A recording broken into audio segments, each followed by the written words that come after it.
Asa iyong kamay ang kasagutan by Fertile. Mga pasakit at hirap na dumaloy mula sa aking katawang lupa. Mga katawang lupa na dumaloy sa kanyang katawan na kung saan ito ay nagsilbing pahirap sa kanya. Bakit ako'y pinagpala? Bakit ako'y di pinagpala? Wala nga ba o sadyang ito hindi para sa akin? Ang pagiging ako kailanmay di mo na naisin sapagkat wala sa akin ang iyong kailangan o kung meron man sana'y iyong kayanin. Pagdating sa pag-aaral, madalas problemang pinansyal.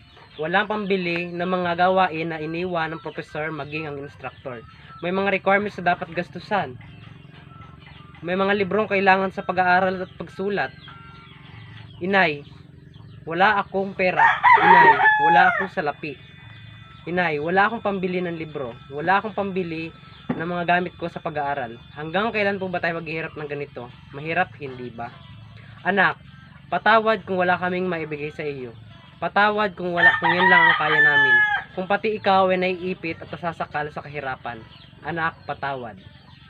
Mga luha ay mga tugon ng aking inay at mga luha niya ay tuluyan na bumuhos.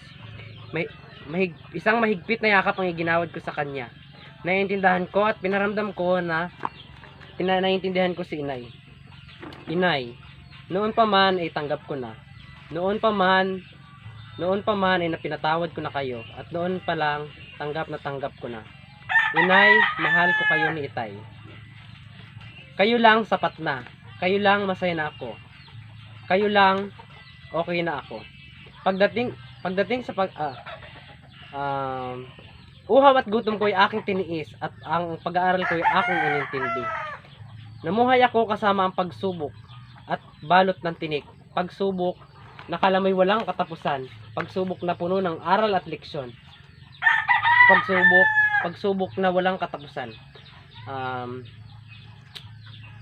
Pagdating sa pag-aaral ay ito ang aking mga nagiging sinyalis kaya ako'y naghihirap ng ganito. Kaya bakit? Kaya ako si Aya Herbosa, ang babaeng simple at mapangarap. Ang babaeng puno ng problema at pagsubok. Ang babaeng magulang, kalakasan at kahinaan. Minsan na rin naisip kong sumuko, pero mas ninais kong magpatuloy sa mga problemang aking kinakaharap. Ako'y naghihintay, ako'y nasa loob ng aming silid-aralan at hinihintay kong iluwa ang aming professor. Suot ko ang lumang damit na binigay ng kaibigan ng aking inay, dekada na ang lumipas. Ako ay naiiba sa lahat ng mga kapwa ko mag-aaral. Ako ay simple lamang.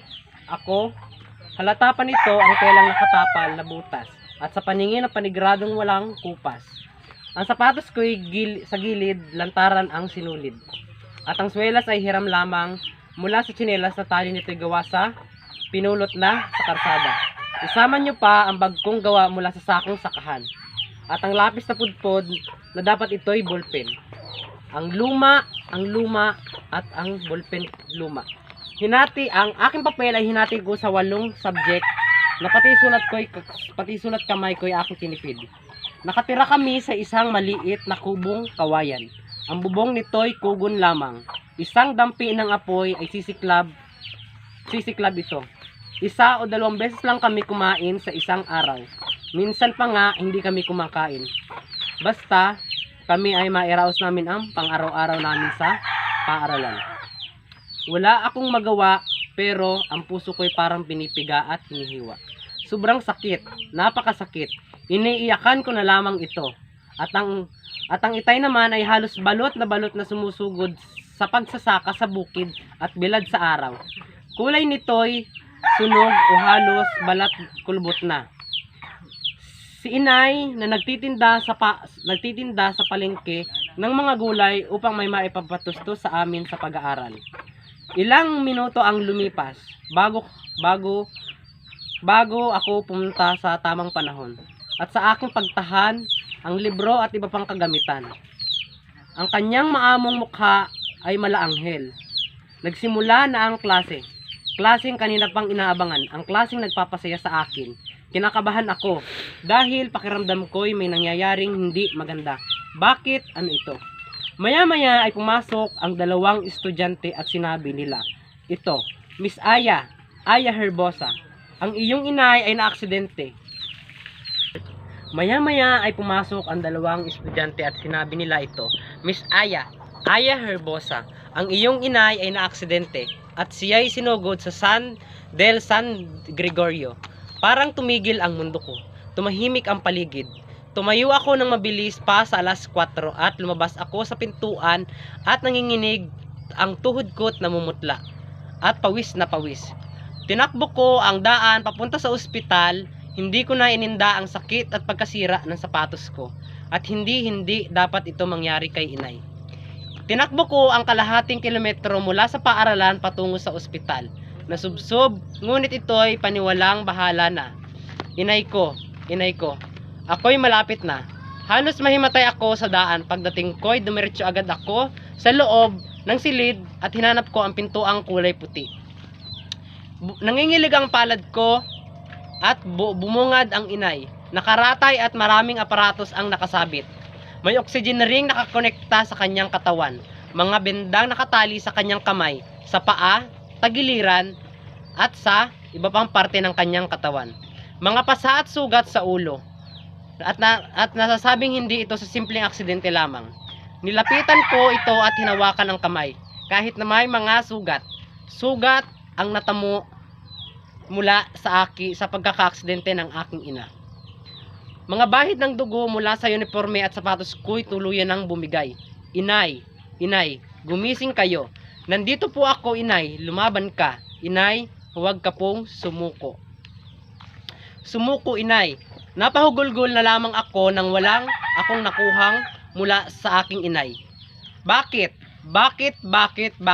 Nangyari ito sa akin pa.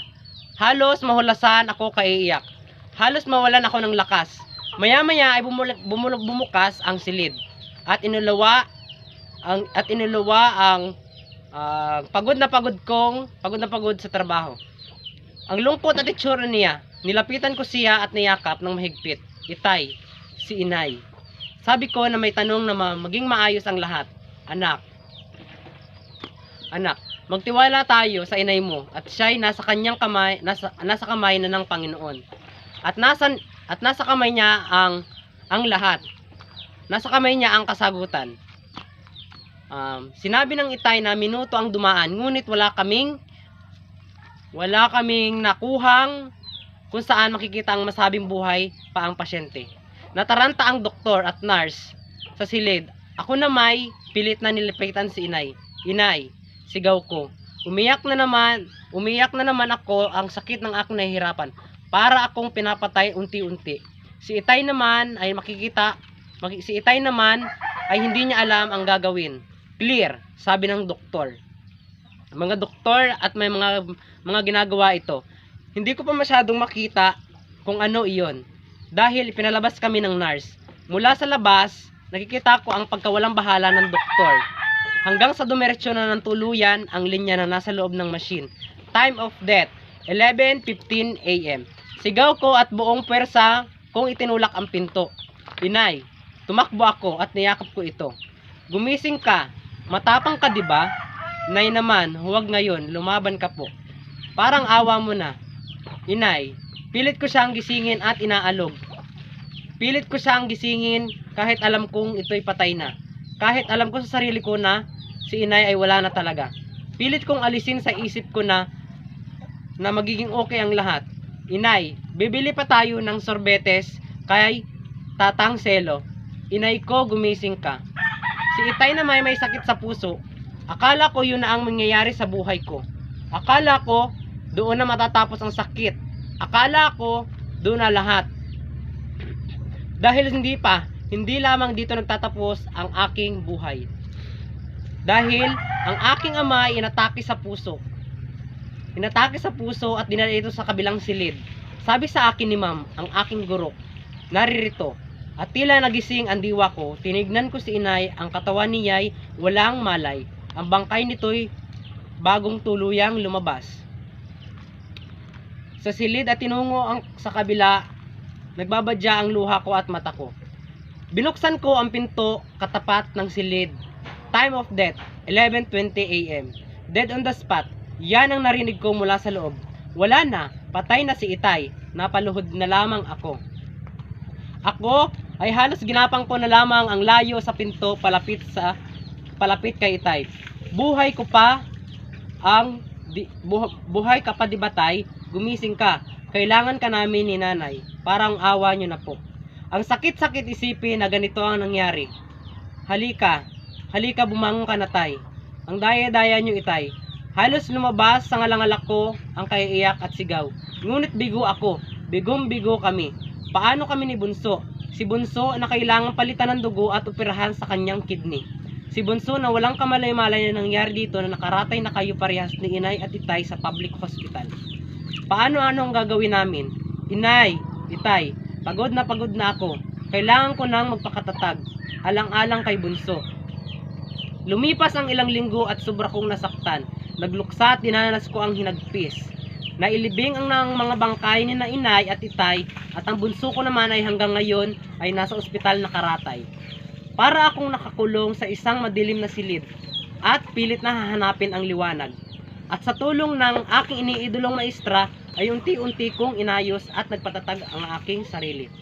3 araw akong nakatira mula ngayon at nandito na ang aking pagtatapos. Pagtatapos na kung saan ay dito na ang magiging parte ng aking pangarap. Pagtatapos na kung saan ay ito na ang aking pinapangarap.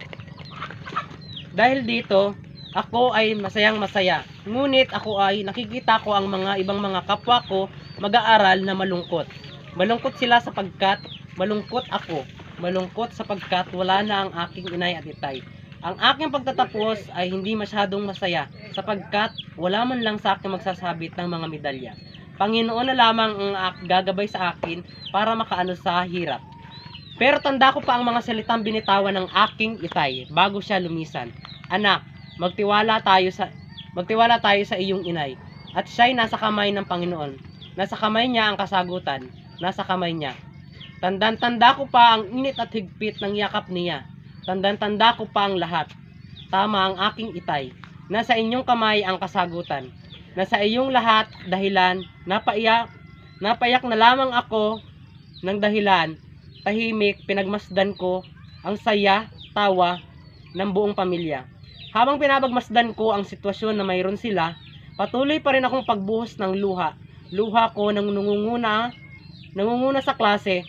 Marami at ako'y nangunguna. Pero ang puso ko'y durog at wasak. At naiiba sa lahat, ako lang ang lahat. Mga pasakit at hirap na nasa akin na lahat. Nasa akin ang karumaldumal na buhay. Nasa akin ang lahat.